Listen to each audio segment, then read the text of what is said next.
Welcome to health and beauty.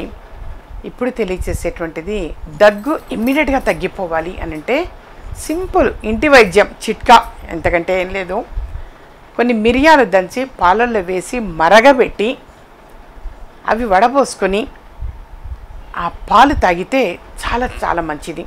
కొద్దిమంది వడపోయకుండా కూడా అలాగే కూడా తాగుతారు. కొంతమంది అయితే వడపోస్తే మంచిదని చెప్పేసి తాగుతారు.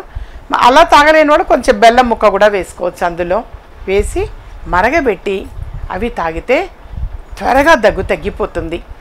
మరొక చిట్కా అల్లము. అందుకనే అల్లం టీ అని చెప్పేసి తాగుతుంటాం మనం.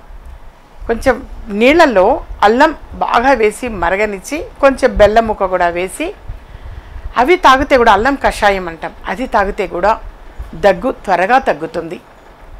అందుకే మనం ఎక్కువగా కూడా జింజర్ టీ అని చెప్పేసి పెట్టుకుంటూ ఉంటాం.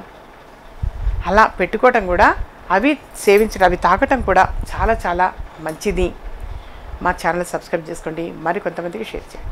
ఇలాంటి మరిన్ని ఇంట్రెస్టింగ్ వీడియోస్ చూడాలనుకుంటే మా ఛానల్ని సబ్స్క్రైబ్ చేసుకోండి. పక్కన కనిపిస్తున్న ఈ గంట సింబల్ని ప్రెస్ చేయండి.